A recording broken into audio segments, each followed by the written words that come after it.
Welcome to AEC Unscripted M&A Edition, your go-to podcast for unfiltered conversations and expert analysis.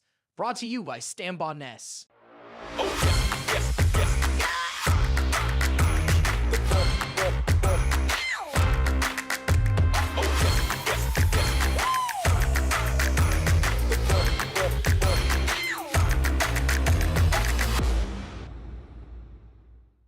Welcome to AEC Unscripted. I'm your host, Jeff Adams, the Director of Mergers and Acquisitions at Stambaugh Ness. Today, we're going to be exploring M&A through the lens of a couple of former colleagues of mine who sold their firm in 2019 to a private equity-backed platform firm. I'm delighted to have joining me for this episode Jay Wolverton, the founding principal and former CEO of Wolverton Associates, and Joe Macrina, his sole minority shareholder and the former chief operating officer. I had the privilege of serving as the CFO at Wolverton for several years prior to selling the firm to 𝗪𝗂𝘂𝗁 in 2019, where Jay and Joe both are currently employed and highly engaged. Jay, Joe, great to have you here today. Thanks, Jeff. Thanks, Jeff. For having us.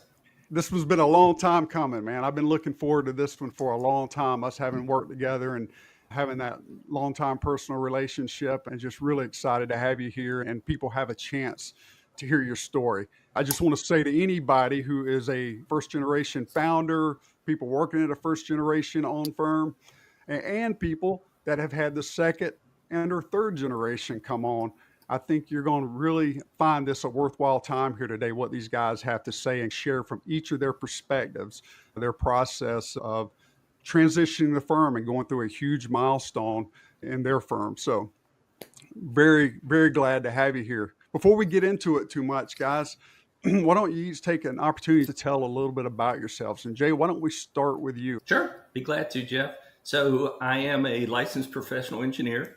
When I was practicing full-time, I specialized in land development. Your typical site grading, utility, layout of the properties, permitting, due diligence, entitlement work, that type of thing. So I practiced for a very, very long time. After our transition to CHA, I now serve as our Chief Growth Officer. And essentially what that is I work with both our operations teams as well as our business development teams to develop our strategy centered around organic growth within the company. And then we focus on that strategy and building out that growth year over year. So we've been very fortunate. We've been right at or above average as far as organic growth is concerned over the last several years, and things are going well for us at CHA. Good. Joe?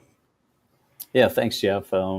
Also a civil engineer as well. Actually moved to Atlanta, Georgia about 30 years ago and joined Jay in 1997, I believe. My background is a little bit different than Jay's, more on the public sector side, so think DOTs, cities, counties, municipalities.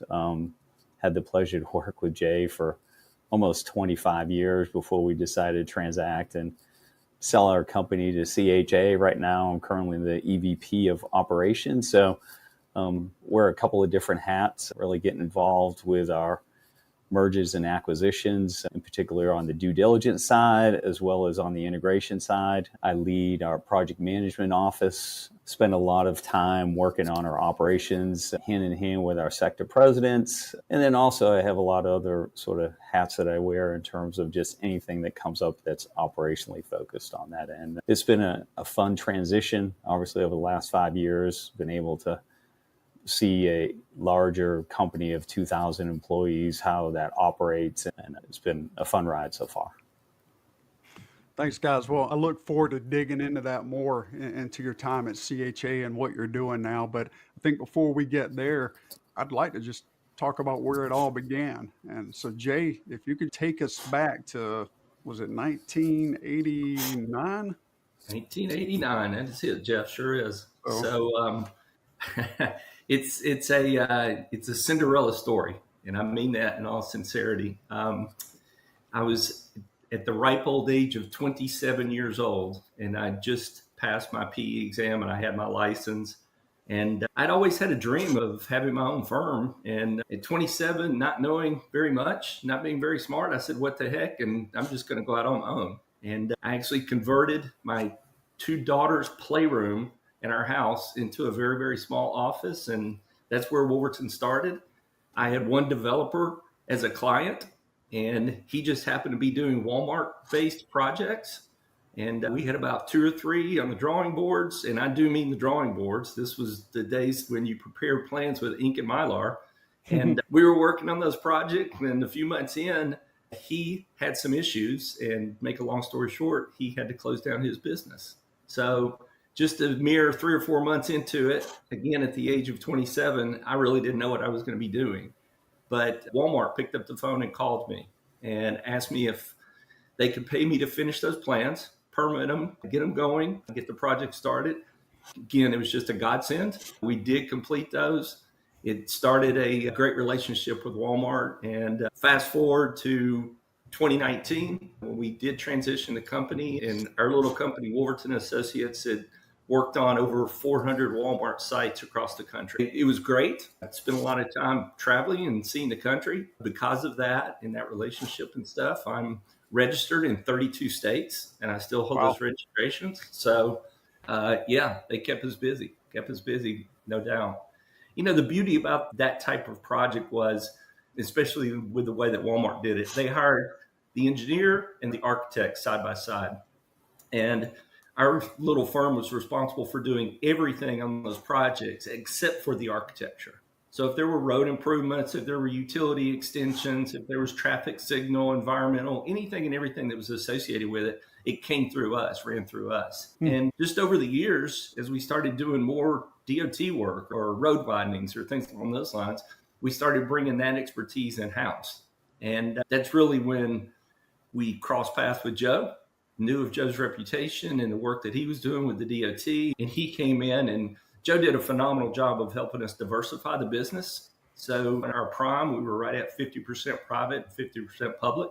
And Joe oversaw all of the public sector stuff, and I oversaw the private side. So it was a great story. No ifs, ands, or buts, and very fortunate, very blessed. And it was a great firm, and we were very proud of what we built and what we were able to do with it. So. Well, and I had the privilege of being a part of it for just 4 years prior to the sale. But that was my entree into the AE space, and I'm forever grateful for it. It was a great opportunity to work alongside you guys. You touched on Joe coming in. Joe, where were you prior to Wolverton? Yeah, so I was with a couple of the large consulting firms, and actually just a year prior had started an office up for a firm that was based out of Kentucky. Learned a lot that year, learned how to sell, quite honestly, and go out there and try and win some work. That was something that I wasn't able to do prior to that. I was more of a farmer more than a hunter as it relates to going out and selling work, really taking care of the existing client base. And I spent about a year there, and we'd grown the office to about 6 or 7 people. And I started to think about ownership in that company, and spoke to the owners at the time, and they just said, look, that wasn't something they were interested in. It was a family business. And for me, what's that? So they made a mistake, didn't they? Oh, yeah. And, I just started to think a little bit differently about just being an owner sometimes. So I did connect with Jay, had some great late night conversations over the phone. And he didn't promise me anything, but said, look, if you come in and perform, then that'll certainly be on the table. And I think it was about 3 years into just working together that I was offered some ownership. That was really the first step to me, being part of an owner and being something bigger. Jay, what did you? Smartest moves I've ever made. Jay, what did you see in Joe? I think that's an important thing for people when founder owners are sitting here trying to figure out, man, am I going to share some of this ownership with somebody? What did you see in Joe that made you say, this is the guy? Joe was by far the most operational savvy engineer that I've ever met my entire career. And, he served in that role at Wolverton. He was our COO, and just did a phenomenal job at teaching project management to all of the technical folks within Wolverton. I mean, we knew how to run a project. We knew how to set it up. We knew how to price it. We knew how to develop it, deliver it. And Joe gets all that credit. He did just a phenomenal job at teaching our young folks the importance of running a good project and operationally and all that you do. And we just very thankful that we crossed paths and he was on the team and he just helped us with the success that we had. That's awesome. I think I would add, not from my perspective, Jeff, but just, just overall as a partnership, I think Jay and I were 99% always aligned in decisions, right? In terms of how to grow the business, what projects to pursue, how to diversify, who to hire, honestly, like where to spend the money on that end. Very rarely can I ever remember where we weren't aligned. And that was really important, right? Wanting to grow the business, how to grow the business. I mean, if you're not aligned there, then that creates issues. Yeah, and Jeff, you remember what that 1% was, I know. So when I had the ability to, I had what I called the 24-hour rule. And anytime I faced a big decision or something that I needed to think about, I would always just invoke the 24-hour rule. I said, I'll come back to you tomorrow and I'll tell you what my thoughts are. Now, you don't get the luxury of doing that all the time, but anytime I could do that, I would. The 1% Joe and I are off is Joe can make a split decision in like 7.2 seconds on just about anything. And that used to drive him crazy when I would say, give me my 24 hours. But he was always good about that, no doubt. Yep. Yeah. Sure. That 24-hour rule always left me a little intimidated. I'd go off and just overthink everything. Like, well, what's Jay thinking about this? It's just, so I know exactly what you're talking about with that. So, so Jay, when I got there in 2015, I think Wolverton 2.0 was underway. I can't remember how far you were into it, but tell us a little bit about that. Yeah, Jeff, all companies, you've seen the growth curves. They grow for a little bit and they get stagnant, and then you'll have a second growth spurt, and then you hit a stagnant piece. And we were in that second, I'll call it stagnant piece, maybe around 60 or 70 people, if I had to guess. And listen, things were going great. Don't get me wrong, but we just weren't diversifying enough. We weren't growing our leadership enough. Our culture had some room for improvement. And we started really focusing on ourselves. We went out and we got a great coach who worked with us, a lady by the name of 𝗂𝗏. She's phenomenal. We owe her a tremendous amount for the success and everything that we did. I don't think I would have survived at Wolverton without her. So that's right. But that was one of the biggest transitions I think I ever made, going from a huge publicly traded corporation in a different industry to coming into a 100-person civil engineering firm. And man, did I have to relearn a lot about myself and change a lot of things. But I'm so thankful for that opportunity. Yeah. And I mean, that's really what it was about. It was reflection. And all of us took a lot of time to think about who we were and how we showed up for work. And, that side of business is very important. Don't get me wrong. We've got to be doing the great technical work, delivering the projects and things like that. But having a good culture, having good attitudes, having each other's back as a leadership team, having common goals, knowing what we wanted to try to achieve, being able to listen intently when we're having conversations. Don't shut down if somebody's saying something that you didn't necessarily agree with. They're very much entitled to their opinion. There were just so many great aspects that we did and worked on. And we did it with our executive team first, and then we expanded it down to our leadership team.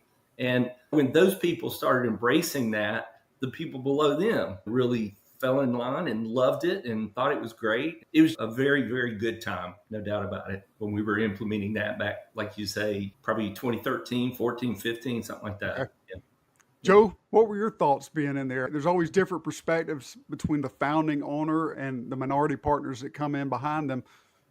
Anything you'd add on Wolverton 2.0? I think for me, I think this is how Jay and I are wired differently, even though we think the same a lot of times, majority of times we're wired differently. I think Jay certainly was more focused on the culture, the relationships. For me, it was more about the business, selling and so forth. And I wasn't great at I'm not going to say the personal side, but it exposed a lot of my weaknesses as it relates to that. And that was something I had to come to grip with, right? I mean, it made me sort of put a softer side to my personality. And that was a difficult piece for me. And I had to overcome that because I remember thinking about this and having the coaching and the feedback and the 360s. And you really get to look yourself in the mirror. And as we started it, I struggled with it a little bit. But as we continued to use the coaching and have the feedback, I started to see the benefits. But it took a while. That was something that I would say struggled in the beginning and certainly embraced at the end. And it's probably certainly formed my leadership style to date right now. Whereas if we hadn't done that, I certainly wouldn't be the type of leader that I am right now. You remember Karen said that Joe is her greatest professional success when she got him to turn the corner. Yeah. Yeah. That was before she met me, though. But no, that was, I mean, some great times just thinking back on that, sitting there around in Jay's office there at the conference room table, and the different points of conversation we'd have coming up as we were trying to figure out how to just light that spark, get things going, and create accountability in our culture and things of that nature. I remember that time we were sitting around the table one day trying to figure out why are we struggling so much to hold people accountable. And we started thinking about our conversation that we had going around the room, updating on our projects, and realized we all had excuses. And it was like, oh, maybe that's the problem, right? We're not holding ourselves accountable. I think that's so much human behavior. You know, it's just kind of what happens. And unless you take an intentional decision like you did with Wolverton 2.0 to say, we got to shake things up a little bit. We got to get ourselves refocused on some things. I think so many firms get stuck. Like you were saying, Jay, you get stuck. Things are good. You're serving your clients, but you're not growing. You just stagnate. And it's hard to get over reach that next plateau, if you will. And I think that was a great thing that was going on. So I remember, when I came on board in 2015, there were several mandates that you had out there that I think came out of Wolverton 2.0. And some of those were around creating bonus structures, things of that nature to reward people for following the mandates that were coming out of Wolverton 2.0. One big thing that was out there was figuring out this whole ownership transition thing, right? Something that every founding owner has to face at some point. So Jay, take us back. Let's think more when I came in 2015, not where we ended up, but in 2015, when you were first telling your new CFO, I need you to help me develop an ownership transition plan. Where was your head? Jeff, just a tiny bit of background. I mean, as you know, I've been heavily involved with ACEC, both at the state level and national level. And they do a phenomenal job of educating us on the business of engineering, not the technical side, but business. And because of my involvement there, I'd seen so many different teaching sessions, learning sessions, things about ownership transition and all of the different aspects that there were out there. And one of the things that I was learning constantly is it takes time to do that. You don't just snap your fingers and a transition happens and occurs and stuff. I'm still plan on working for a little bit longer, but it took some time. And everybody that I said, you better plan on 10, maybe even 15 years for a transition. So that was kind of the horizon we were looking at. If something did take us 15 years, we better get started. I had full intentions of looking at and doing an internal transition. That's what a lot of firms did at that time. And if you recall, I tasked you with that, Jeff. I said, you look into options. What are things that we can consider? What is there out there? That type of thing. You did a great job. You played quarterback and pulled some of the other folks in. And we all had conversations with them about these are our thoughts. Not that we're running off or leaving or anything along those lines, but this takes time and you got to get started in the process. So I'd almost flip it back to you because you were the one that was doing that. So why don't you share your experiences on what you did, talking with the team and looking at the options and things along those lines? Well, I think that was one unique, might be a strong word, but it's definitely an exception to the norm as I'm working out there with other firms. So many owners that are passing to the next generation, the tendency is to want to just try to figure it out in a vacuum, right? Figure it out all by yourself. And I think that was one thing that I thought was really special at Wolverton, in that you were willing to open that door up and just have open, honest conversations with that next generation of leadership. Yeah. And we had some very open, straightforward conversations around what it means to be an owner, what it means to buy in, what that looks like, right? The financial aspect of things. I think we had to think through not just the financial and the ability to people to come and buy in, because Wolverton was a very successful firm at that point. You know, it gets to be a little more expensive and tougher, not to mention, as we see each generation come along, we all know that this idea of buying in, you know, and people just don't want to do that. I think it's just a different culture we're in today. It makes it a little more challenging for people. I think for us that were there at the time, we were kind of in the middle of your culture where you founded the firm and what we see now with ownership transitions. We were in that in between. We wanted it. We all wanted it, but it's like, man, we got to develop this leadership. We got to have someone to be CEO and someone to be COO when Jay and Joe decide they're going to exit the building. Mm-hmm. And I think as we started having some of those candid conversations, it's like, man, guys, do we really have what it takes to pull this off? I mean, can we do this without Jay and Joe? That was some of the closed door conversations I think that were going on for us. And while we were hungry and we wanted it, it's like, man, we're kind of risk averse, all of us. And at the end of the day, I think we found we just weren't completely comfortable with it. And I think an important aspect of that, it's not just about us being comfortable with it, but even if we'd come back and said, yeah, we're ready. I mean, this is y'all's retirement fund sitting here on the line, right? So it's like, you got to be convinced we're ready. I think, you know, Joe, what do you think as you were thinking through all that? Your perspective as a minority owner is very different here, because what I see a lot of times with founding owners, and I saw it with Jay, is, I mean, man, this is your legacy. Like you said, you built this in your kids' playroom.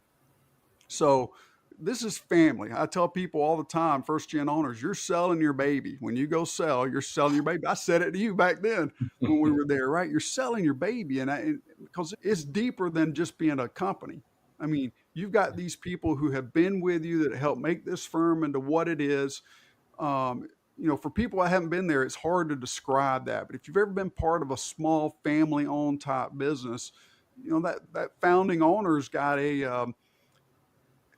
it's a bigger obligation. It's not just a matter of I'm offering you a job. You feel there's a responsibility that's there, almost like family. Yeah. That you feel this deeper responsibility for people and to take care of them. And I think that's a real thing that a lot of founding firm owners have to think about and have to work through and process during this ownership transition. So Joe, coming in, you know, more as a minority, it's a little different. Yeah. And I saw different things with you, Joe, coming through there that I think are very normal for what every firm has out there with non-founding owners.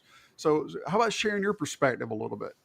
Yeah, so, I mean, I think the process was good. I appreciate Jay tasking you with looking at all the options from ESOP, internal ownership, transition, you know, going external and having those discussions right there. Notice Jay did not say I was the best hire, best decision. Yeah. It was you. I appreciate that. Yeah. And I think there's a little bit of that, me being first generation, but then too, just our personalities, right? That's Jay's, you know, it was his baby, right? I mean, he started it from day one. It was really about the employees, and it was about me too, but it was more, for me, more maybe transactional, I would say. For Jay, it was probably a little bit more emotional. I mean, we cared about our employees. We wanted to take care of them. But I remember thinking to myself, if we do this internally, right, we've got to go to the bank, right? We've got to take a loan on ourselves because, you know, our collateral was the business. And Jay and I were going to have to hold that, you know, that note right there. So I struggle with that a little bit from a just pure transactional perspective. And then I really started thinking, I mean, when you have to own the bank, that's where things change, right? Because then the culture sort of changes, right? We had the ability, we were profitable, extremely profitable. We had the ability to do the right things and run our business correctly with the profits that we had. And then all of a sudden the bank comes into play and you've got to now, quite honestly, pay them first. And I just felt like that was probably going to change the culture anyway, right? And I was trying to be a little bit more pragmatic, at least thinking ahead on that end. So I think for me, it was more transactional. You mentioned earlier about having those internal discussions, right, with that next leadership. We did. And what was important to Jay and I was that next level of ownership has skin in the game, that they're part of sort of they're willing to put some money in. And that was important to me personally because I had to do that. I'll never forget that 3 years into into working for Jay and having that ownership opportunity. And I don't remember the exact number, but it was somewhere around $50,000 I had to invest into, for 3% ownership of the company. And I was able to grow that through a lot of different opportunities with Jay over the years, but it meant something to me, right? I invested in something based just like Jay did. He took a risk. I took a risk. $50,000 in the year, 25 years ago was a lot of money. And we just felt like if they were going to come on and we're going to do an internal, they needed to do the same thing, right? Because again, if something's given to you for free, I'm not sure it's worth anything, right? Mm-hmm. So we had those challenges. We had this group, and all of a sudden, quickly, you remember, like half of them just bowed out. They just, I don't want to do that, right? And then we had another handful, but the equation didn't change. The financial equation didn't change. It just required more people, or less people to put more money in. And finally, we get to a smaller group right there. And honestly, I'm not sure that group, as you said, was ready to take it on, nor ready to take it on together. Right? Could they function as a team taking the company forward when Jay and I leave? So those were the challenges. For me, it was probably more transactional. Yeah. Appreciate that, Joe. Yeah. I think one other thing I remember when we were going through all that, Jay, I think you were kind of feeling burned out. I think it's kind of like you kind of done everything you could do with your firm. Been there, done that, right? It's kind of what comes to mind for me. These are my words, not yours, of course. But you just seem like you were tired. And I felt like, yeah, Jay's going to be done. He's going to be done pretty quickly with whatever we do here. He's done. And Joe, I even felt like maybe Joe's probably not going to hang around very much longer either. We get going through this whole thing now and said, let's transition. We transition out of this concept of doing an internal. And like you said, we looked at typical basic internal. We looked at a buy-sell agreement kind of thing. We looked at the ESOPs as an opportunity, but eventually we migrated over to this external sell. And I'll get back to what I was saying a while ago. I got ahead of myself a little bit there, I think, but we came down to this concept of external sell. And I think when we initially started that, if I remember correctly, we were really more thinking, let's go find another strategic buyer out there, like-minded firms, got a similar culture, and that'd be where we go. And Jay, you'd be able to continue the Wolverton legacy by finding that firm that you could match up to. I think maybe when we first started, we weren't even considering private equity. It's like that, not even going there. We're going to start with this other idea first. Kind of agree. I mean, that's where we were, right? And thinking through all that. We probably spent a good 2 years trying to look at all of the options as far as internal, like you said, ESOP to, selling to next group in line and that type of thing. And then when we didn't think that was going to occur, Jeff, I know you used the word burnout. I'm still in the game 6 years after transition. I think what it was, I was looking for just something different. Okay. Yeah. We had been doing Wolverton for 30 years and it was great. I was ready for a new challenge. And I think Joe was in the same way of, can we take our skill set to a different place or a different level or what it could be? And that was something that was very, very intriguing for us. Yeah. So, when we went to market in 2018, we had a lot of options. We were really overwhelmed, to be honest with you, with the number of firms who signed NDAs and asked if they could meet with us. And I'm sure you're coaching and working with a lot of folks that are doing that. It is a challenge. It's a challenge because not only are you looking for your partner and what that's going to look like going down the path for the future and stuff like that, but you've also got to keep running your firm while you're doing that transition. Absolutely. Yeah. And, that's what I tell people now. That's the worst thing you can do when you put yourself up for sale is to let your own operations slip. Because if they do, that'll unwind everything. It will. There is no question to it. But when Joe and I did that, we got interest from all kinds, from strategics, from pure acquisitions to possible mergers to private equity, you name it. I'll give Joe credit for this. All right. After we had done a couple of those short little 4-hour meet and greets that you do with the firms that are interested, Joe had the idea of us coming back. And as soon as we finished talking with him, we did a couple of rankings. What do we think the culture fit would have been? And what do we think from a business aspect? Okay. And as time went on and we kept having those meetings, we were ranking everything. Independently too, Jay, right? Like you didn't share, I didn't share mine and you didn't share with yours. That's exactly right. And I mean, that tool was so useful for me after we had several of those meetings. And of course, you're trying to take notes and you're trying to do everything, but it's almost like some of those interviews started running together. Joe, I don't know if you would agree or not, because you're trying to learn so much about the different firms and the way they run their business and what they do and that type of thing. But when it was all said and done, for us, CHA just rose to the top. It was who they were, what their growth projections were, and what they were wanting to do. We also came in right at about the time that they were changing their CEO. The gentleman who led the efforts to purchase us was 𝗵𝗵𝗿𝗆, and he was with us for a year. But they let us know this before we transacted. They let us know that Mike was going to be retiring within the first year that we were with CHA. And that's when our present CEO, Jim Stevenson, he had been hired. He was in grooming and he ended up taking over. So most of our time at CHA, Joe and I have been working side by side and under the direction of Jim Stevenson as our CEO. So, and you know, like I say, it was a good challenge for us. Yeah. We've both been very fortunate. We've both been given very good, prominent positions within CHA. So I guess we passed our own test. You know, we wanted to see if we could take our skill set to another level. And we've both been fortunate in kind of serving in the great roles that we've got now with a very growing and very vibrant firm in CHA. Yeah, and I think, Jay, I'm glad you went there and went down that path of talking through that, because my perspective was burnout, right? That was my word. Yeah. But obviously here you are 6 years post-sale, and you guys are still there, right? Yeah. You know, and you hear in private equity, there's this second bite of the apple. So many people think about staying for the second bite when that private equity firm sells. Well, it sells off to another private equity firm, right? That's already happening. You guys are still there, still engaged, still working in your respective roles. So I think sharing a little bit about that. But Joe, I think you had something you were wanting to add to what Jay just said, maybe.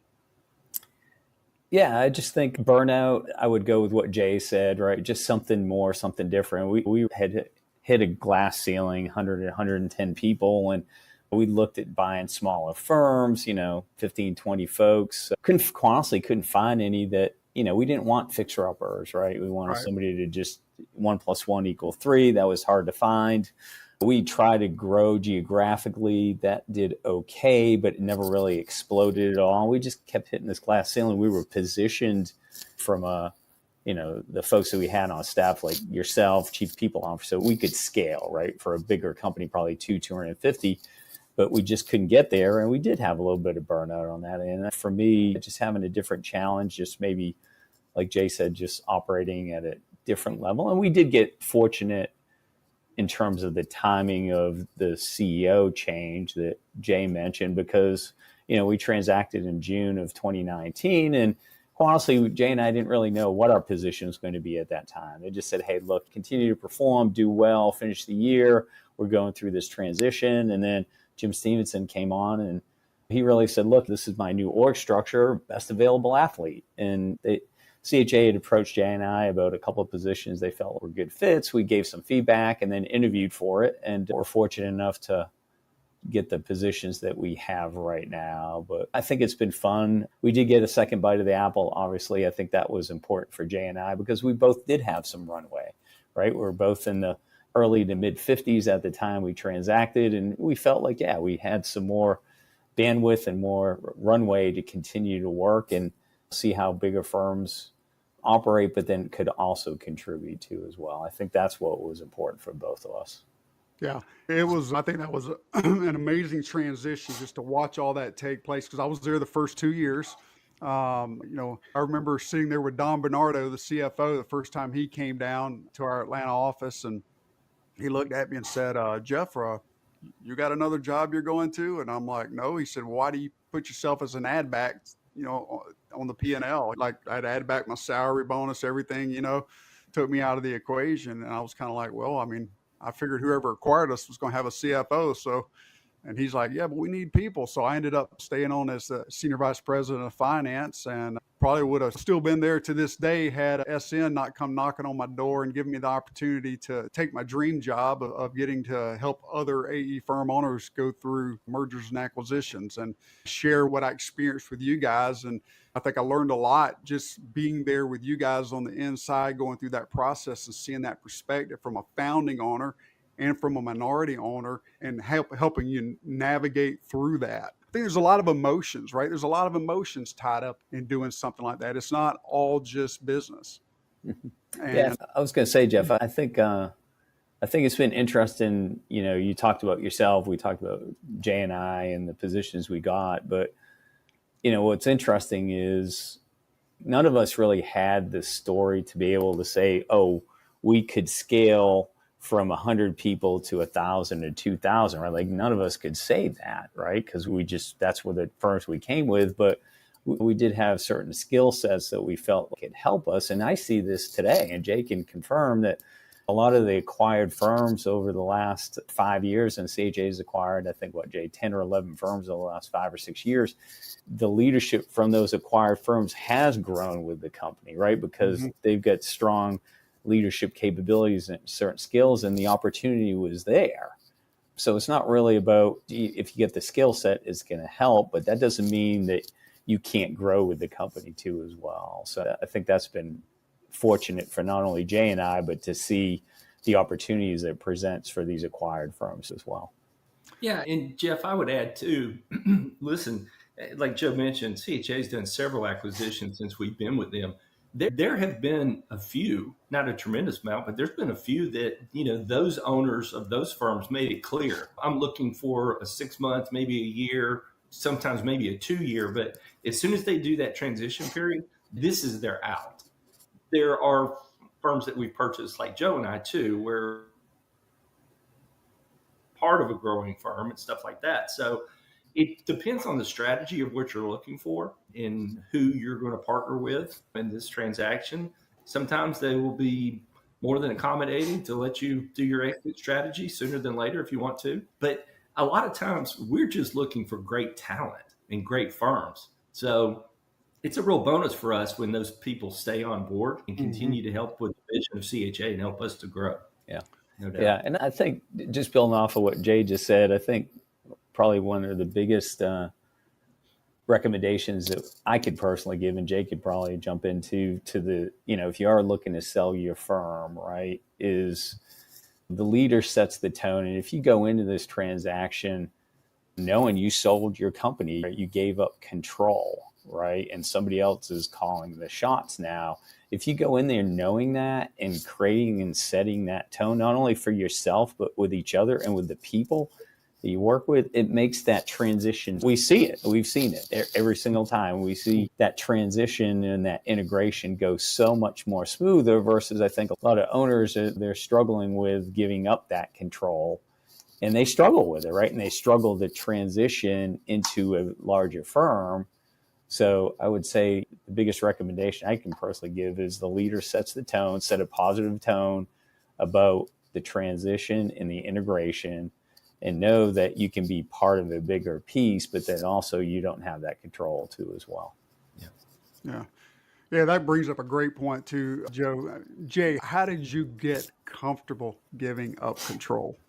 I mean, you had been running this firm for, well, we hit the 30-year anniversary, I think, just prior. Wasn't that just prior to that's right there. closing? Yeah. You know, Jeff, maybe that's where the burnout word might be a little bit more applicable, you know, of running the firm and having, look, it was phenomenal. We never had any day. It was that CFO you hired. You're like, okay, I've had enough. I did it. That's it. But there's a lot when you're the CEO and it's on your head. There's sometimes you're going to have sleepless nights. We were very fortunate. We were very blessed. I mean, Jeff, as you know, Wolverton never borrowed a penny in its 30-year career. And that's very few and far between as far as firms are concerned. So it was not like we sweated financial decisions or meeting payrolls or anything along those lines, but it's your baby. And I've got my 3 children and my 3 grandchildren, but I also had about 100 plus other people and families and stuff that you felt responsible for. So having that weight off your shoulders, I guess, was something that was a nice relief when we did the transaction. Just knowing that you still want to be there for them, don't get me wrong, but the buck doesn't stop with you anymore. Okay. If that makes sense. Yeah. So I guess when we came on board with CHA in 2019, I want to say prior to that, they had about 1,100 people, if I remember correctly. Right. 1,000. Yeah, about 1,000. About 1,000. How many is it now? 2,000. Right at 2,000. So doubled in size in 6 years since Wolverton's been there. Yeah. And I remember part of the integration, and you alluded to this a while ago, Jay, that's one thing I noticed CHA did. You know, I think a lot of times firms will make the mistake that bigger is always better. So they assume because you're the bigger firm, you must have all the talent, and the firm being acquired is the smaller firm. So they don't, CHA didn't approach it that way. They actually really looked at talent across the organization. And I had a team that was focused on helping assess the talent, integrate the talent. But, you know, you learn, the more you do, the more you learn, right? So what would you say, what are some changes you've seen over the 6 years that CHA has made as they continue to do more acquisitions? How has the assessment of what's the right firm to acquire, the integration of how you integrate them in, any changes you've seen during that process, or things been running smoothly all along? Yeah, I think one of the things that CHA has learned since we have come on board is we are getting tremendously better every single transaction on the integration piece. Okay. And we're setting that tone when we're negotiating and talking with firms. We won't let them know right out of the gate, you are going to become CHA very quickly. Okay. Nothing against the firm that you were or built or anything along those lines, but you're doing this for a reason. We're trying to grow CHA. We don't want there to be any ambiguities as to what your firm is and that type of thing. For instance, when Wolverton came on, we were Wolverton, a CHA company, and we were that way for 6-7 months. And we don't do that anymore. We're going to transition them over. We're going to get them on every single one of our systems as soon as they can. They're going to fall within the org structure. They're going to know who their supervisors are and who their teams are and who they're working with and where that is and stuff. That's probably one of the biggest, most important pieces that CHA is improved upon, and they do a really good job of right now, is the integration piece. In setting the tone early in the negotiations and the discussions so that there is no misconceptions about what that's going to look like. Yeah, and the only thing I would add, Jay, spot on. The only thing I would add is that CHA does a really good job with the integration piece, but then also viewing every acquisition as different, right? You get different personalities, you get different leaders, you get different owners. It may be integrated in a different part of our business that maybe we haven't done an acquisition in a year or 2 or 3. So we look at it as just, you know, sometimes we get to go full speed ahead. Sometimes we get to tap the brakes. We've got a great integration leader in Megan Steyer on our end that really is there majority of the time, keeps a pulse on the situation and says, look, you know, they're looking for more, or, you know what, we got to tap the brakes a little bit here. We're overwhelming them. Let's look at how do we slow roll this a little bit and get them more involved because they're feeling a little bit burnt out, or they've got to run the other part of the business, right, on that end. I would say it's not a one size fits all. CHA's definitely become more sophisticated and better at the integration piece, much better. Yeah. For sure. It's an evolving process. Yeah. And Jeff, the other piece I would say, not that we're going to break our arm patting ourselves on the back, but CHA has got a strategy, and we do not stray from that strategy. We know from the organic growth standpoint, we know what we want to accomplish. We know what we want to do. And we have the exact same, we have a strategy when it comes to acquisitions. And if it's a firm that does not offer the services or the types of things that are in our wheelhouse, or if it's not in a geography that we don't want to be in, we will not waste the time to look at that. So I think that goes a long way, because it really helps us to focus. And if we see a good opportunity, we're going to pursue it like you wouldn't believe, but we're not chasing anything and everything that's out there because we have such a great strategy. And it's proven. I mean, doubling the size of the company from 1,000 in 6 years, it's a pretty good track record. So yeah, I think too, Jay, I mean, not only that, but sometimes it can be the right strategy, but some of those management meetings may not go that well, right? There's just, you know, culturally, personality wise, it's it's not a good fit. And even though strategically it may be okay from a just pure culture and seeing how they can integrate in and be part of CHA, if that doesn't match either, we're not going to go down that road as well. Right. That's right, Joe. Sometimes the best deal is the one that never happens, right? Yeah, So, for sure. that's right. So as we wrap up here, guys, give a plug for CHA. Well, why should someone who's out there considering selling their firm, considering ownership transition, why CHA? Jay, you want to go first, or you want me to? Sure. Look, it's been a great model as far as I can concern. We did not go into our transaction looking for private equity. We went in looking for the best firm that would be a fit for Wolverton and the greatest opportunity for our employees and for Joe and myself. It just happened to be private equity. That private equity has paid dividends for us. Okay. As you mentioned, part of our deal was we got stock, and we just recapitalized with a new private equity partner in January of last year. And during that recapitalization, we got paid a multiple on our stock, and then it's been phenomenal. And we've also rolled over stock into the new entity now. And, when the firm is successful, when you're meeting your numbers, you're doing everything that you can, it's a great model. There's no ifs, ands, or buts. It's not for everyone. And I understand that completely. There's some folks that want to be involved in strategics. They want to be ESOPs. They want to be whatever. That's great. This is just something that worked very well for us. And again, kudos to CHA and our strategy. I think that's a big piece of our success. We know what we want to do. We know what we want to become. We're all working towards that. And it's been a great ride so far, no doubt. Yeah, the only thing I would add is Jay talked about the ability for wealth creation right there. It's not just for that generation of ownership that's sold, but there's that next level too that has the ability. I mean, CHA's done a great job of expanding their ownership right down to, I think we're at maybe 400 now on that end. And there's ability there for not only the level that Jay and I are at, but the couple levels down too as well, to create the ability for ownership, right? And to develop wealth later on down the line right there on that end. So I would say there's that model that works really well, and CHA does a great job of that. We've had the ability to go talk to our board and say, hey, we want to expand our ownership opportunities for next levels down and so forth. So that helps. But then also, the pace, and it's fun, right? It's fast moving. There's always something going on. The company's growing, right, either through acquisition or organically. So what may happen, what may be here today is not stagnant. It's going to change down the road. You may be working on different projects, different opportunities, different markets. How you making 1 + 1? You may be sitting at that table trying to understand all that versus doing projects. And again, to Jay's point, it's not for everyone. It's going to be the right fit right there. So I would say those are the biggest advantages. Well, guys, thank you so much for participating in today's podcast. Thank you, Jeff. Thank you for having us, Jeff. Really appreciate it. Great to catch up with you again, buddy. Absolutely. Thanks for tuning in to AEC Unscripted, Mergers and Acquisitions Edition.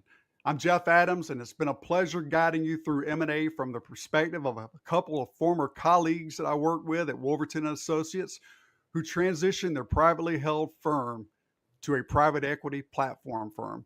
Please remember to subscribe and leave a review wherever you get your podcast. And until next time, keep pushing forward.